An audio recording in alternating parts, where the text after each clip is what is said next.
Hi, welcome back to TechCrunch TV. Seth Sternberg is joining me fresh off of his big announcement of raising $25 million in venture capital. So one of the reasons that they invested this money in Meebo is the reach that you have across the web. Also, one of the reasons that Khosla invested in Slide, a company that had, I think, the 5th largest web reach at one point, but ultimately, I would say even with really great execution on the part of Max and his team, wound up being sold for a couple $100 million. So what is the value of reach? Yeah, it's a great question. So I think there are two fundamental things that you have to ask yourself about reach. Do you own your existing reach? Like, can you change it or like innovate on top of it without having to get a ton of people to do new work? So that's question number one. Question number two is, can you monetize that reach or not, right? Because if you say, hey, I've got 80 million in reach, but you're unable to monetize all but 5 million of it, that's a lot less valuable. And so in the case of Meebo, the way we design the Meebo bar is that it sits as a layer on top of the site coming off of Meebo's servers.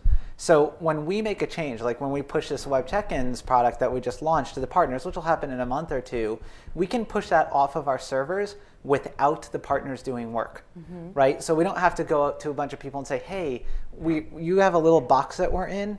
We need to make the box bigger or different or a different part in the page. That's really hard to do. That seems like an obvious way to build something. Yeah. Is it hard to build? Why didn't everyone do that in the widget economy? I think there are a couple of issues. So Meebo did widgets super early, right? In like 06, we built Meebo Me, which was in a box. And then we built Meebo Rooms, which was in a box. And guess what we learned? Don't build stuff that sits in a box, right? So the widget economy is over. We built these widgets, and we're like, geez, if we want to make a change, right, we have to get all these other people to change their websites. Yuck. Widgets were a lie. Yeah, and the other problem with widgets, they take up a lot of real estate on the screen, right? So instead, what we did is when we built the Meebo bar, which is really when our traffic took off, right? I mean, by widgets, we got to 40 million uniques a month. With the Meebo bar, that's what's taken us to 180. And the fundamental difference from like an innovation perspective is that it's JavaScript that sits on top of the page. And so it's so easy to just upgrade. Partners don't need to do work. We just do it from our servers. That's huge. So I think that's kind of the core of, hey, you've got to be able to walk into the office every day and start with your existing user base. Because if you're starting from scratch every day, which is when you're in a box, that's kind of what you're doing, that's a lot harder place to be. So the second part's monetization, monetization is the big issue generally in Web 2.0. I mean, I think that there was this big myth, probably in the days of the widget, also perpetrated, that advertisers really wanted these lucrative sections, these lucrative niches of the web, and they wanted to advertise and reach these people. And it just hasn't really panned out that way. Unless you're a site that has just 10, 15 million uniques or more, it is very hard to get any sustainable amount of advertising. And even then, unless you're Facebook size, really hard to get to $1 billion business. Yeah, it's tough. So monetization of reach is really important. So Meebo monetizes on brand advertising, right? So we work with people like Starbucks or LG, Samsung, Coke. Those are the kinds of people that we work with. And for them to work with a platform, like you said, it has to be massive.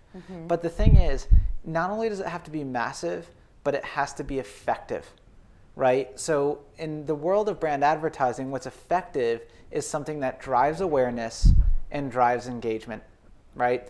And if you think about the standard ad on the web, an ad, a 728 by 90 banner, it's like a widget. It's stuck in a box, right? And so think about like the Dos Equis Most Interesting Man in the World commercial, right? Like you're aware of it, right? You can do it on television with a 30-second ad spot. You can do it on radio. You have no prayer of doing that in a 728 by 90, right? It's too little real estate. And the second a user hits the page, scrolls right off the page, gone. Has no time in front of the user. So it so happened that because Meebo was a layer on top of the page, and our bar always sits there because it's a social element. So like, if you're talking to your friends, you can't just have that chat like disappear, right? That would be a really bad experience. So because it's a social element, our pixels spend a lot of time in front of the users. And our ads end up getting 1% click rates. That's about 10 times the industry average, which is 0.1, right? And then when a user engages with our ad, On average, they spend 60 seconds of time with the rich media. So now you can deliver the Dos Equis most interesting man in the world commercial through the web. I mean, this sounds a lot like the argument people make that, oh, people don't hate advertising. They just want to be entertained by advertising. Yeah. And there are so few examples of that work. There are so few. So what we watch, right? This is specifically what we watch, is how much time do people spend inside the rich media once they've engaged with the ad. And it's trended up over the time for Meebo. When we started, it was 40 seconds. Now it's up to 60 seconds on average. Who are these people that want to spend 60 seconds in an ad? You know what it is? It's actually, I just find this hard to believe. it's people who want content, and you have to. I'll tell you when you have to catch people. You have to catch them when they have a moment of boredom. So what's interesting is most ads on the web try to grab you, and they piss you off because they're in the middle or stopping you from doing what you want to do. Right, so think about like pre-roll ads, right? You want to watch the video, but you have to sit there and watch the ad. So are you going to click the ad? No, because you want to watch the video. Well, right? you would if it's MailChimp, who sponsors TechCrunch TV. There you go, of course. MailChimp, great advertising. But send more money. Send money. Send money. But what's unique about Meebo's ad, like when there's that bar on the screen, it sits there, and usually like the user will scroll the page, right? And when they get to the bottom and they kind of get bored, that's when they'll click the ad, right? And you know that users are actually meaning to click the ad because they're spending 60 seconds of time inside the unit. So it's people who actually meant to do it. I'll give you another great example. Have you ever been like, on TechCrunch, right? You're reading the front page, and then you click a link to go to like deep into a story. And while you're waiting for the new page to load, you'll actually notice an ad on the previous page because you're like waiting for the new page to load. So you go to click it, but it's gone, right? Because like the new page loaded.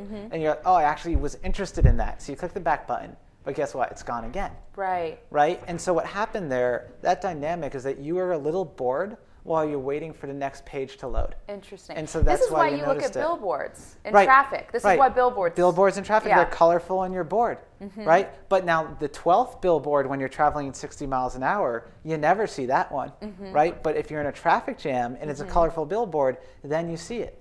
So catching users like when they're in a what I kind of call a moment of boredom, right? And putting something there that doesn't interrupt them, but rather lets them enter that content when they want to, that's really effective. So that's what's been working really well for Meebo. So I think with products, you need to figure out what is the unique way that my product is used that you can monetize on, right? You can't just do standard ads.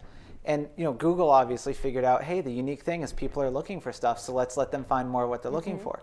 The unique thing about Meebo is that we spend more time in front of users on any given site than any of the other pixels on that site.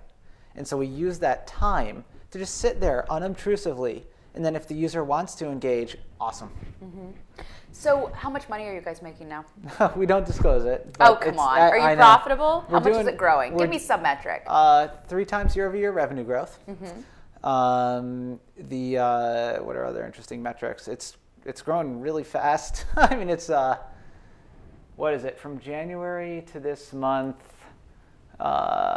it's like up 6 times. Like literally we're 6 times up from what we did in January to what we did in September. And how many advertisers do you have? I think it's in the kind of 50 to 100, maybe up to 150 brands. So this isn't just movie trailers and Coca-Cola. No, I'll give you some other metrics. So one thing you really look for in brand advertising is repeat rates. That's really important. And we checked 2009 to 2010. 87% of the brands who worked with us in 2009 came back with either a new IO or a new RFP in 2010. And on average, they doubled their spend when they gave us a new IO. So those are the kinds of metrics you want to see because then you know that your unit's really working. So we're pretty happy with that. Well, I'll be damned, Seth Sternberg. You seem to have built a really interesting business off web-based IM. We're trying, yeah. That's where we started. Importance of the pivot. From there. Yep, exactly. Great. You gotta watch your users. Well, thank you so much for coming and sharing with us. Thank you for having me. I really appreciate it.